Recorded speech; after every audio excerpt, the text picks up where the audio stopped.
But let's go ahead and get into it. So the first thing I'm noticing, which is off the screen so you can't quite see, is all of the subclasses have been changed from Way of to Warrior of. So the 4 subclasses that we have is Warrior of Mercy, Shadow, Elements, and the Open Hand. I'm pretty sure I saw or read somewhere too that key points were changed to focus points, which is fine.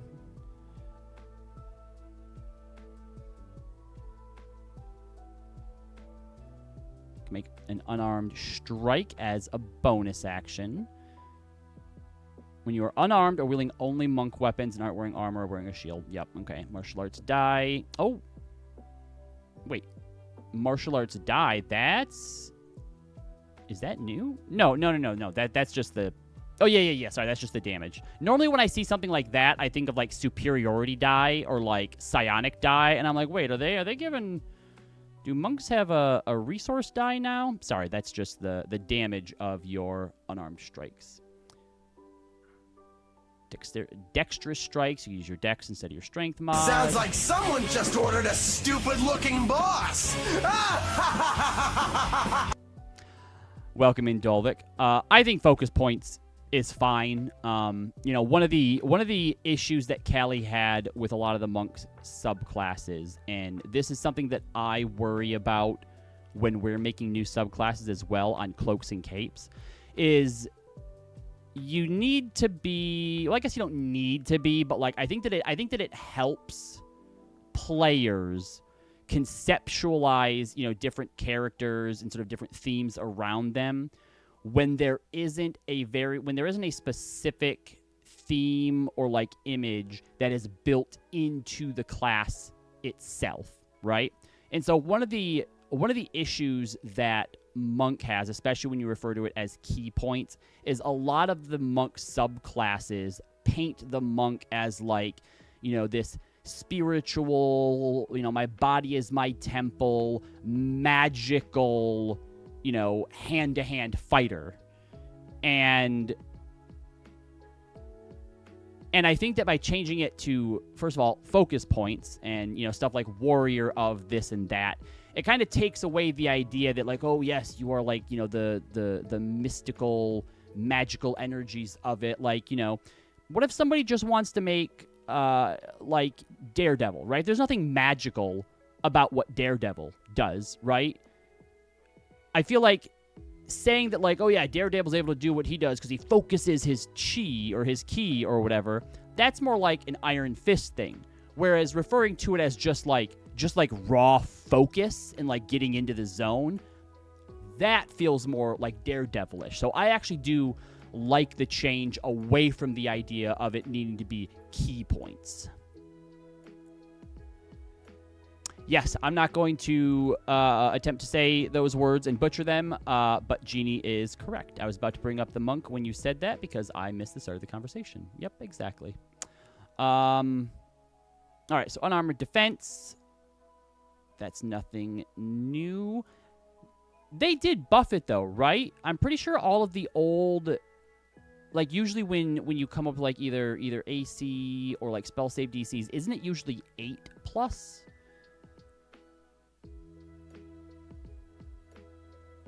I'm just curious now. We're going to bring up the old monk just so that we can do some comparisons if we'd like to. Oh, no. Nope. It was always 10+. Okay, fair enough. All right, so Flurry of Blows, you expend 1 focus point to make 2 unarmed strikes as a bonus action. Yep, nothing new there. Patient Defense, you can take Disengage as a bonus action. Oh, before you had to spend a point to do that, right? You can expend 1 focus point to take both Disengage and Dodge as the bonus action. Right? I'm reading that right? You can just... Like, Disengage, you just get as a bonus action now, but if you spend a focus point, you get to Disengage and Dodge. Cool. Well, I guess that's cool for monks. Not so cool for the DM anymore because now patient defense isn't or at least the disengage act part of it isn't a resource drain. Step of the wind. Okay, you can take dash action as a bonus action. And then you can expend 1 focus point to both disengage and dash as part of the bonus action. Well, how come Monk gets dash and disengage for free now, but Rogue has no way to use dodge? I would love to have dodge as a rogue. It's probably because we get uncanny dodge. Yeah, probably that. Unarmored movement. Uncanny metabolism? When you roll initiative, you regain all expended focus points. When you do so, roll your martial arts die and regain a number of hit points equal to your monk level plus the number rolled. Once you use this feat, you can't use it again until you finish a long rest. Okay, that's weird having like both of those in one thing. When you roll initiative, you regain all expended focus points. When you do so, roll your martial arts die and regain number of hit dice equal to monk level plus. It's weird when they like phrase it this way because it makes it seem like when you like it happens either every time or the first time you roll initiative as opposed to like, oh, never mind, it's right there in the you can. Yeah, when you roll initiative, you can regain, not you do. So yeah, that's cool. Do you still get focus points back? It is unavailable until you finish a short or long rest, at the end of which you regain. Gosh, I never felt like monks really had much of an issue holding on to their focus points, right? And now you get them back on a short rest, a long rest, and you can regain all of them once a day at the start of combat. So yeah, that's really good for monks. Monks are eaten well. Correct. Yes, dodge is disadvantage on attacks. Yep. Deflect attacks. For bludgeoning, piercing, or slashing, reactions 1d10 plus your dex modifier. And then you can throw it back. Yep. Slow fall. Reduce damage by an amount equal to 5 times your monk level. Crazy. Extra attack. Stunning strike. Once per turn, when you hit a creature, expend 1 focus point to attempt a... Ooh, you can only do it 1 time per turn now. To attempt. Ah, that's nice. So no more stunning strike on my first attack. Oh, I miss. Stunning strike on my second attack. Oh, they saved. Stunning strike on my flurry of blows. Oh, it's nice, though, that even on a successful save, the target's speed is halved, and the next attack roll against them has advantage. So that is nice. That's nice that since you are spending a resource, that even if you fail to stun, you're still getting something out of it. Evasion, acrobatic movement.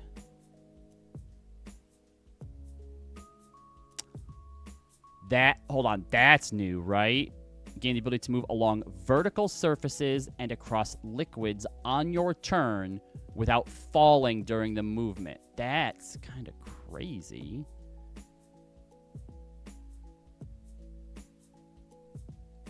Yeah, that's new. Did they? Oop, hold on, where'd that go? Acrobatic movement. Where?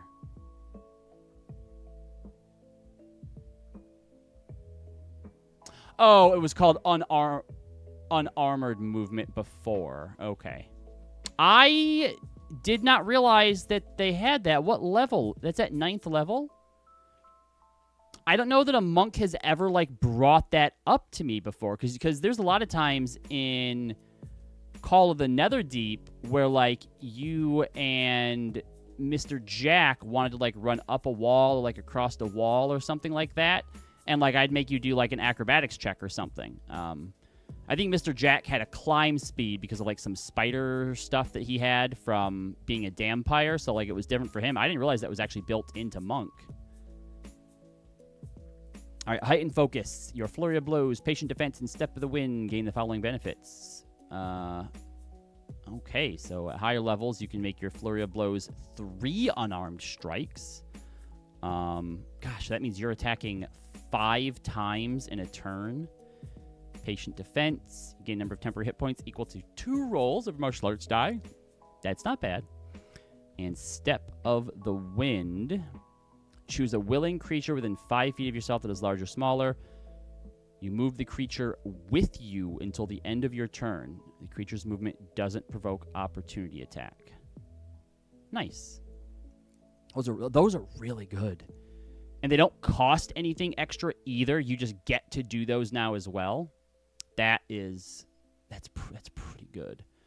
Heightened focus. And what level is that at? So at level 10... Yeah, okay.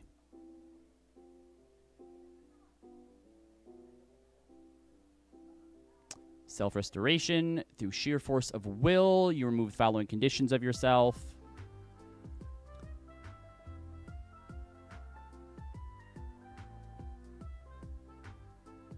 It's all fine. You can now use your deflect energy feature against attacks that deal any damage type.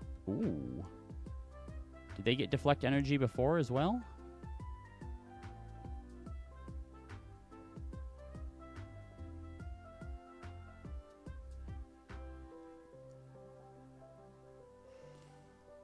Okay, so that's new, but Astral Monk had it before.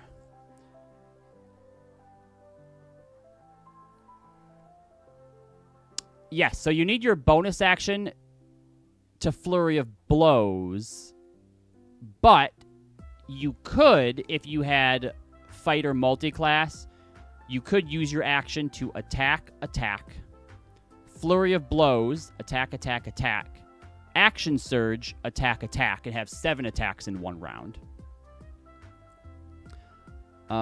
Discipline Survivor, your physical and mental discipline grant you proficiency in all saving throws. When you make a saving throw and fail, you can expend a focus point to re-roll it. When you roll initiative and don't use Uncanny Metabolism, you regain expended focus points until you have 4. If you have 3 or fewer. Superior defense. At the start of your turn, you can expend 3 focus points to bolster yourself against harm for 1 minute, or until you have the incapacitation. During that time, you have resistance to all damage except force damage. That's really good. Holy crap. Because, I mean, at that point, superior defense is... Yeah, you're level 18, so you have 18 focus points. So for 3 focus points, you're a barbarian, and you have resistance to just about everything for the battle. That's really good. Then body and mind. You have developed your body and mind to new heights. Your dexterity and wisdom scores increase by 4 to a maximum of 25. Wow. So when you hit level 20, you just get +2 to all your attacks, saving throws, to your focus point save DC. That's kind of insane. So yeah, was that the old one too? Perfect Self. No, the old one was when you roll for initiative at level 20 and have no key points, you regain 4, which is what you get at Perfect Focus a little bit earlier on. So yeah, y'all were right. Monks definitely got a glow up. Definitely got a glow up. Oh, do you want to play a monk now, Dolvik? Is that what you're saying? All right, well, let's take a look at the subclasses, starting with the Way of Mercy. Hand of Harm. Once per turn, when you hit a creature with an unarmed strike and deal damage, you can expend 1 focus point to deal extra necrotic damage equal to a roll of your martial arts die plus your wisdom modifier, which you had before, and yep, you can use it once per turn. Once per turn. Hand of Healing. Expend a focus point to restore a number of hit points equal to, and use Flurry of Blows. You can replace one. So yeah, that seems all the same. Implements of Mercy, gain proficiency in the insight and medicine skills, proficiency with herbalism kit. Physician's Touch. Hand of Harm and Healing improve as detailed below. You can use to cure the poison condition. Oh, sorry, to give the poison condition till the end of your next turn. And Hand of Healing. You can end blinded, deafened, paralyzed, poisoned, and stunned. Which I think those all seem like they were the same. Yep. All right, so none of that's been changed yet. Flurry of Healing and Harm. You can replace each of your unarmed strike with use of Hand of Healing without expending focus points for the healing. Like, at all?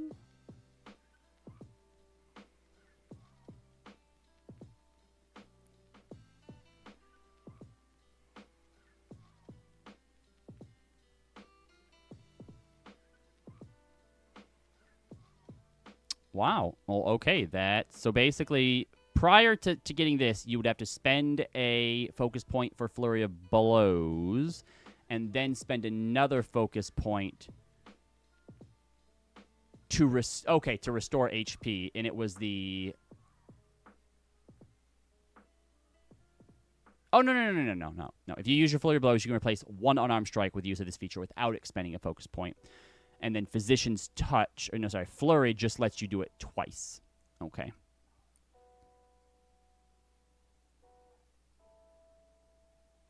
But there is a limit to how many times you can use Flurry of Healing and Harm equal to your Wisdom modifier.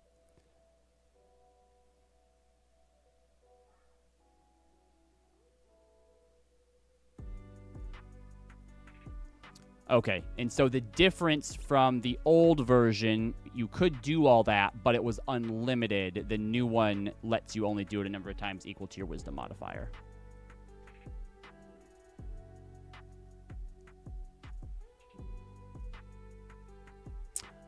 Capelli in the chat asking, as a rogue, my damage only grows because of more sneak attack dice. Correct. Like, there are other small ways as well. Like, obviously, if you get, like, better weapons, it'll go up by, like, 1 to 3, depending on the weapon, or if there's something special on the weapon. But in regards to your class alone, correct. You do more damage by getting more sneak attack dice. Yep.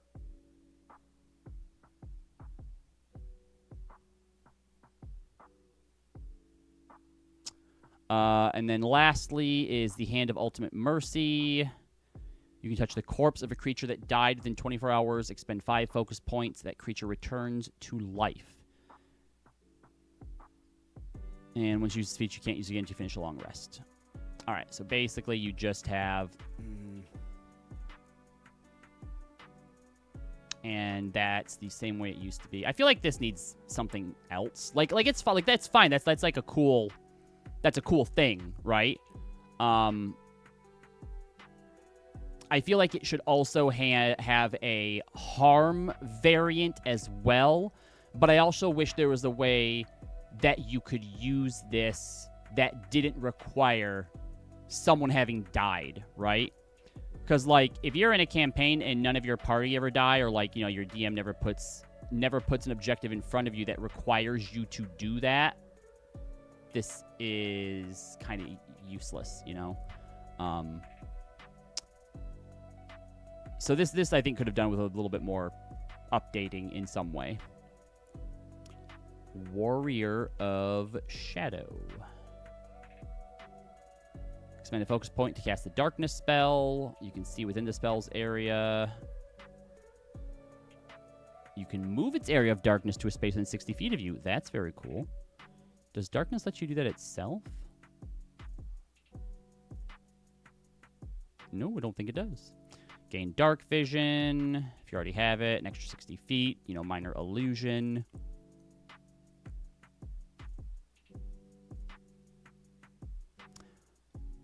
Okay, so the changes between Warrior of Shadow, just on the first one, Shadow Arts, is you do lose Pass Without a Trace and Silence. technically you had the dark vision spell before, so you kind of lose that. You obviously still have dark vision yourself, but you can't cast it on other people. I feel like being able to move the darkness spell around, right? Well, the spell persists. You can move its area of darkness to a space. Yeah, that's crazy. So being able to see within darkness and being able to move it around as a level 3 ability, that's kind of crazy. Because that means that if you're in a... obviously, it would affect your friends as well, so I guess be careful when using it. But that means that if you wanted to, you have advantage on all of your attacks against something, and they have disadvantage against you. Yeah, it's magical darkness. That's so good. That's really, really good. Shadow Step. While entirely within dim light or darkness, you can use a bonus action to teleport. And then you have advantage on the next melee attack you make before the end of the current turn. Dang, Shadow Monk is really cool. That's it, just a bonus. There's no other limitations on it. I mean, that's how it was before too, but that's really cool. That works really well with this. Yeah, and the darkness from Shadow Arts, you don't have to even use anything for that. At the start of your turn, you get to decide where darkness... You can just reorganize it. Put it wherever you want. That's really good.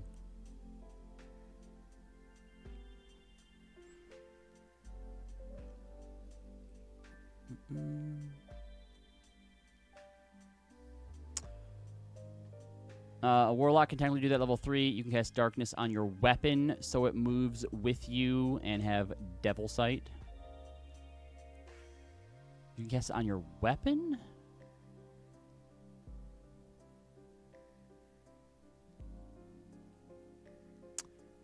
But yeah, that's really good.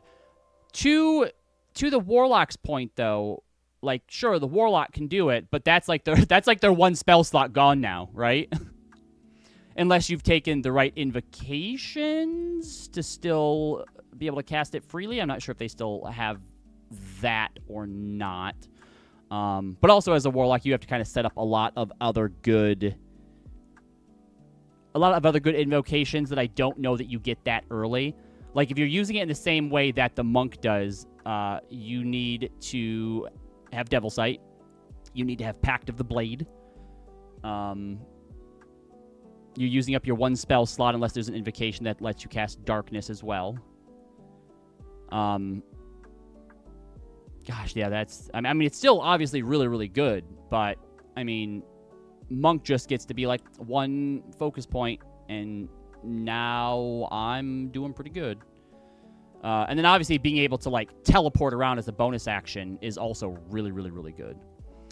Improve Shadow Step. You can draw on your Shadowfell connections to empower your teleportation. When you use Shadow Step, you can expend a focus point to remove the requirement that you must start and end in dim light or darkness for that use of the feature. As part of this bonus action, you can make an unarmed strike immediately after you teleport. Yep. Pretty good.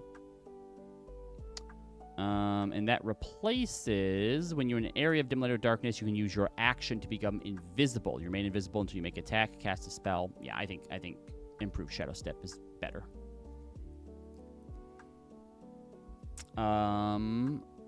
Cloak of Shadows is a magic action while entirely within dim light or darkness. Expend 3 focus points to shroud yourself in shadows for 1 minute. Until you have the incapacitated condition or until you end your turn in bright light. While shrouded by these shadows, you gain the following benefits. You have the invisible condition. You can move through occupied spaces as if they were difficult terrain. You can use your flurry of blows without expending any focus points. I wonder how... Well, you're shrouded by these shadows. You have the invisible condition. And it wouldn't wear off because you would have the shadows for 1 minute. So you are just invisible. And free flurry of blows. That's pretty good. Opportunist was kind of lame. Like, you know, it's cool being able to use your reaction to attack another creature when somebody else does, but being invisible and having free flurry of blows, way better. Warrior of Shadow is very, very, very, very good.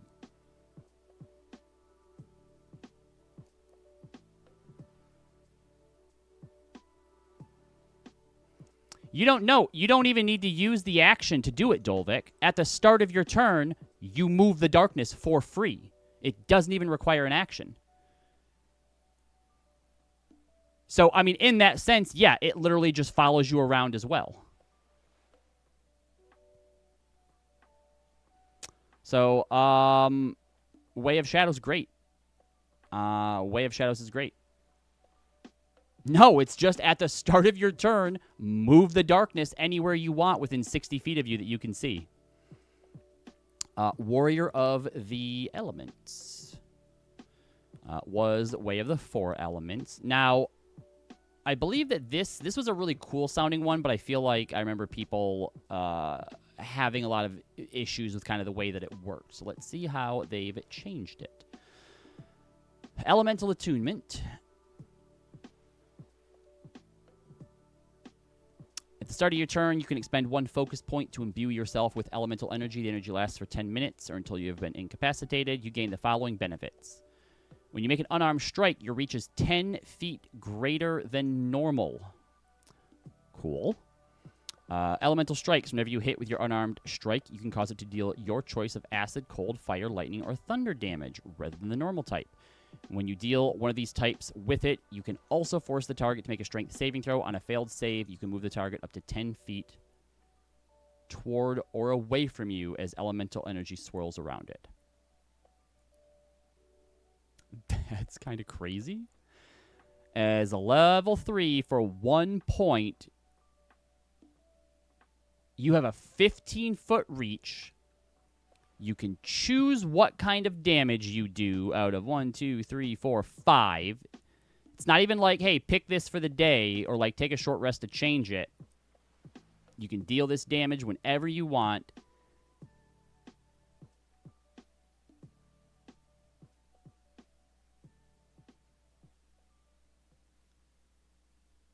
And there's no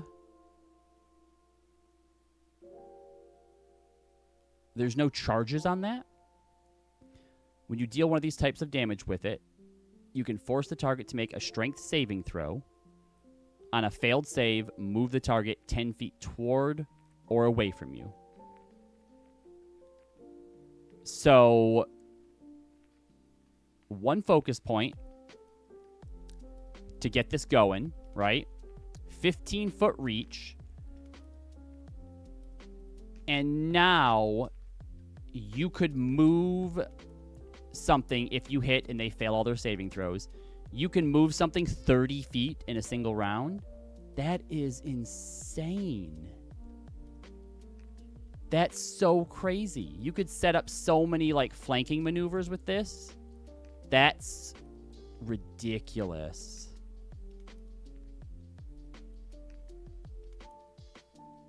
It also incentivizes you to use unarmed strike specifically, because I know a lot of monks will have like swords or like quarterstaffs or, you know, whatever.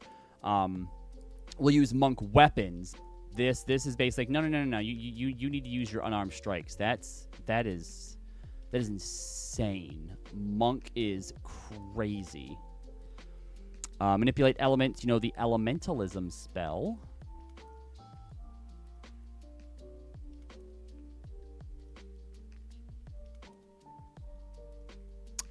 Oh, this is new. Oh, it's a cantrip. Beckon air. You create a breeze strong enough to ripple cloth, stir dust, rustle leaves, and close open doors and shutters, all in a 5-foot cube. Doors and shutters being held open by someone or something aren't affected. Beckon earth. You create a thin shroud of dust or sand that covers a surface, or you cause a single word to appear in your handwriting in a patch of dirt or sand. Create a thin cloud of harmless embers and color-scented smoke in a 5-foot cube. You can choose the color and scent. Embers can light candles. So it's kind of like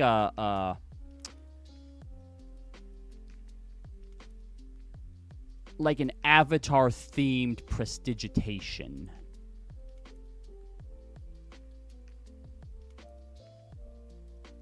You create a spray of cool mist that lightly dampens creatures and objects in a 5-foot cube. Create 1 cup of clean water. Water evaporates in 1 minute.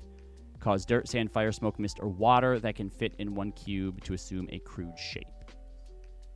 Cool. I like that. That's a cool new addition to cantrips.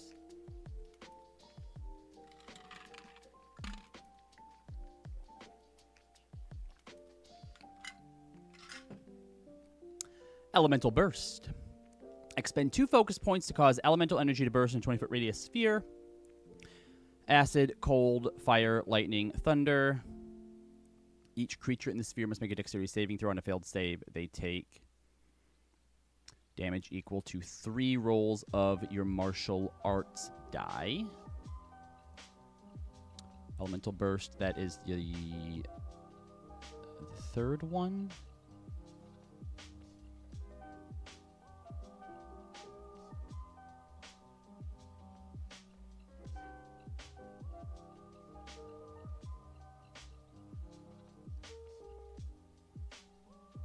So that's 3d12. That's not bad.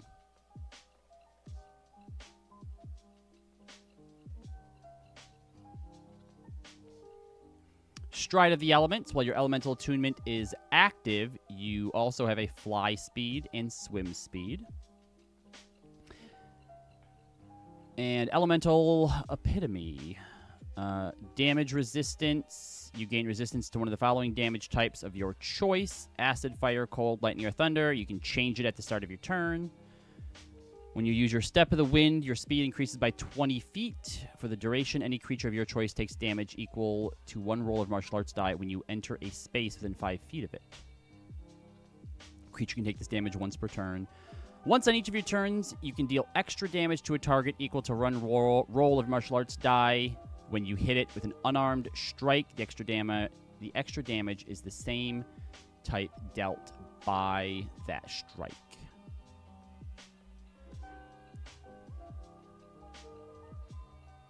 So you basically just get an extra... What is it? What's the monk die at that point?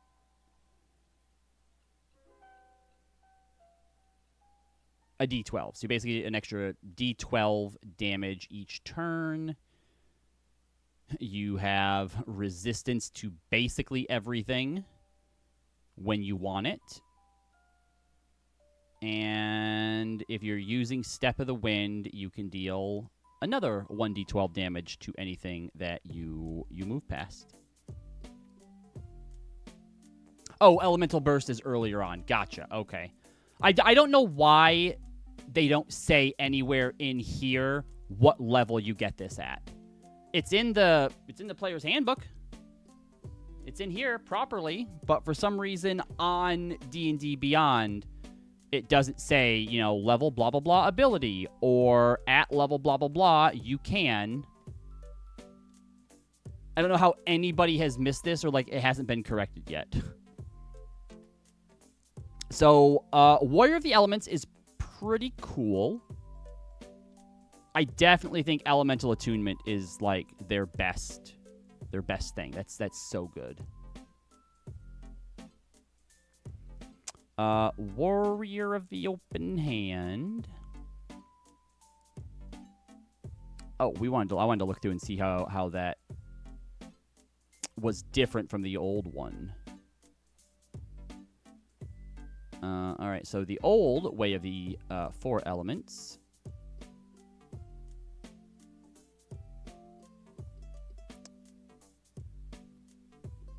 All right, so it looks like before you had to choose. No. You learn magical disciplines that harness the power of the 4 elements. A discipline requires you to spend key points each time you use it. You know, the elemental attunement discipline and 1 other elemental discipline of your choice, which are detailed below. You learn 1 additional elemental discipline of your choice at 6th, 11th. Okay, so basically, You don't get to know and use all the elements before you kind of learn them as you level up. Which, like, is a cool idea in, like, a thematic narrative sense. Like, it basically kind of sends you on, like, the same sort of quest that, like, the Avatar did, right? Where you have to go around and, like, learn the new elements and stuff like that.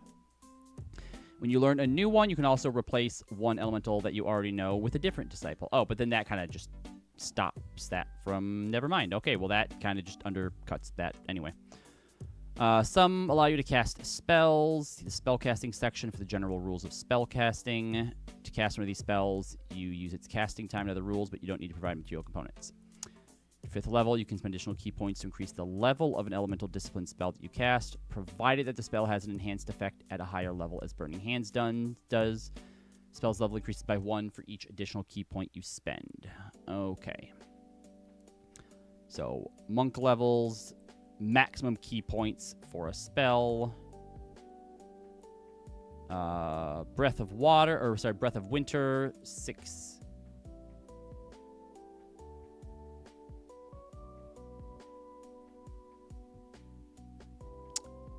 Wait a second. Hold on.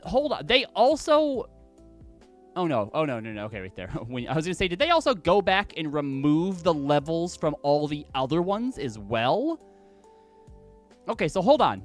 Disciple of the Elements. When you choose this tradition at 3rd level. Elemental Discipline. Breath of Winter. Something that you can choose at 3rd level, but no, you can't. That requires 17th level. Oh, okay. Clench of the North Wind? No, that requires 6th level. Oh, okay. This is your elemental attunement that you get. So this bait right here seems to be the early version of what is now elementalism. All right, what about, can I do Eternal Mountain Defense? No, you have to be level 17 for that. Okay, Fangs of the Fire Snake. That you can do. Fist of Four Thunders. Like, I do kind of like all of these, like the sort of idea that they have here, right? Where you kind of have all these different, like, moves and stuff like that. Okay, I see the way this is set up now. Basically, all of your subclass traits are just, when you hit certain levels, you just get to choose more of these. Oof, and you can't change them unless you level up. Yeah, that was not great. That was pretty lame. It took a lot of key points to do some of these as well. Woof. Yeah, Warrior of the Elements is a lot better now. For sure. And the fact that a lot of these were basically just use your key points to cast spells. Kinda lame.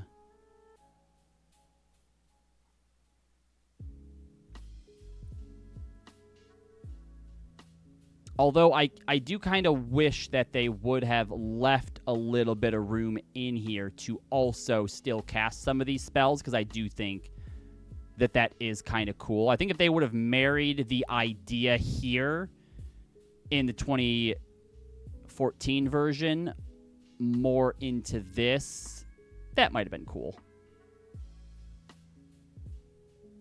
But yes, Warrior of the Elements, definitely better.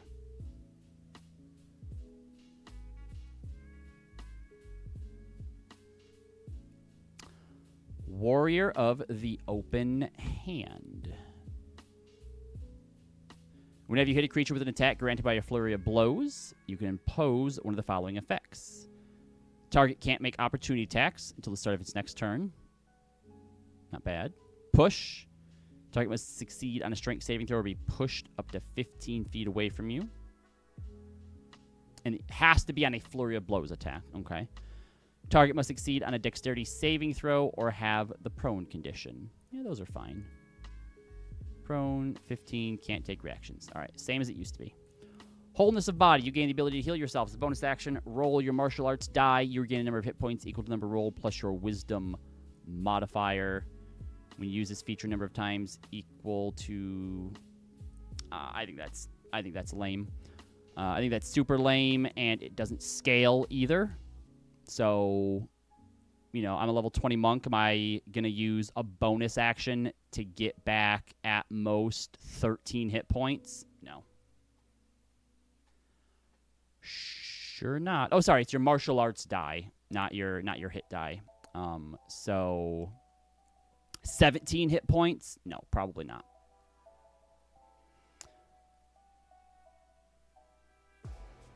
Okay, so see, what the heck? The old one was actually, well, except that it took an action. The old one, you regain hit points equal to 3 times your monk level, but you can only use it 1 time. Here's what you should have did. Wholeness of body should have been at 6th level, you gain the ability to heal yourself. As a bonus action, you gain temporary hit points equal to 3 times your monk level, and then allow them to use it a number of times equal to their wisdom modifier. I think that would have been fine. When you take a bonus action other than Step of the Wind, you can also use Step of the Wind immediately after that bonus action.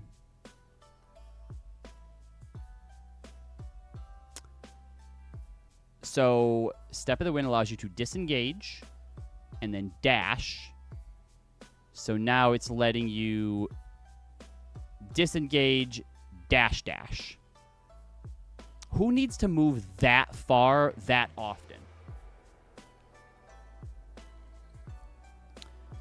And it was, you enter a special meditation that surrounds you with an aura of peace. At the end of a long rest, you can gain the effect of a sanctuary spell that lasts until the start of your next long rest. The spell can end early as normal. Saving throw DC is...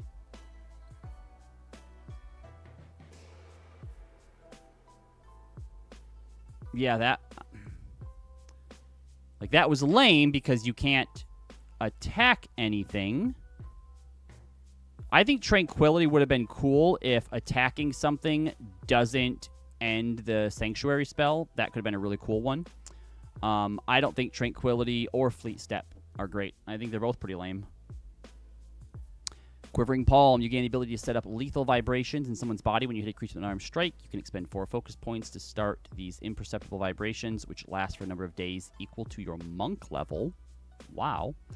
The vibrations are harmless unless you take an action to end them.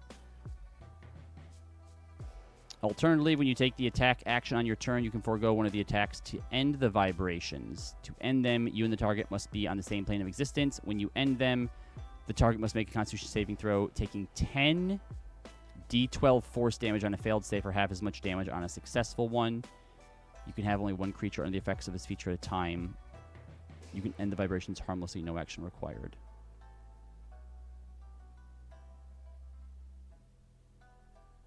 Okay. I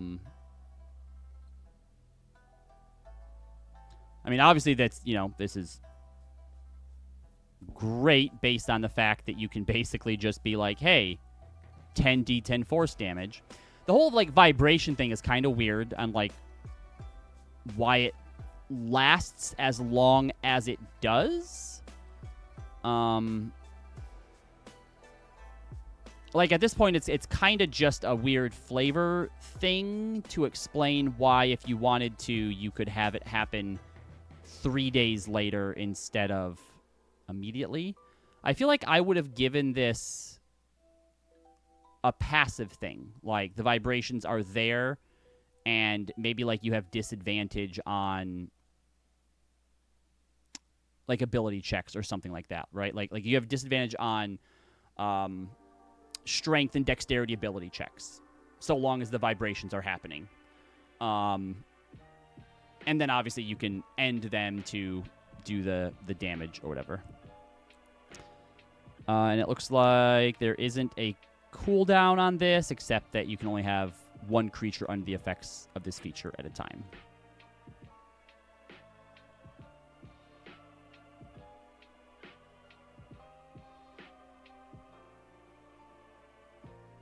Oh, the old one was that if it failed that saving throw, it is just reduced to 0 hit points.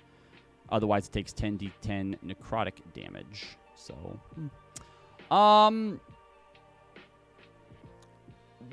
Warrior of the Open Hand is, I think, to me, probably the loser out of these 4. Like, it's fine. Open Hand technique is great. Quivering Palm obviously has its uses. Dealing 10d12 force damage.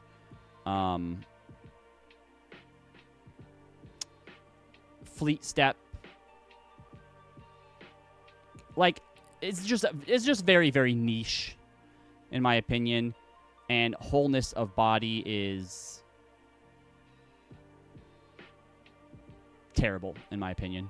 Terrible.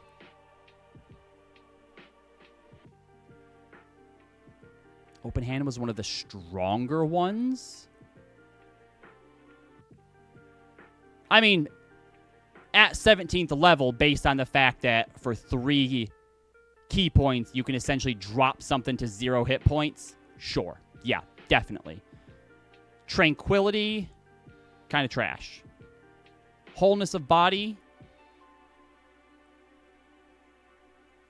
like, I guess was fine. Very limited, one time a day, basically, but, like, fine compared to what it is now, I guess. I guess the idea is that you don't necessarily, like, use this during combat. Like, if you use this during a short rest, it's additional healing on top of your hit die. I'd still make it scale a little bit better. But yeah, okay, so there's Monk. Even not really liking the Fleet Step and the Wholeness of Body, Monk's still very, very good place. Very, very strong. Even just, taking a look at, like, the fact that they get so... Like you should never run out of key points. Focus points. You should never run out of focus points anymore. Gosh, Monks can do so much. Even the fact that their Stunning Strike, like, was technically nerfed and you can only use it once per turn, still very, very good. Very good. Monk is in a very, very good place. And I didn't think that they were terrible before. I thought Monks were very, very fun, but definitely in a much, much better place now.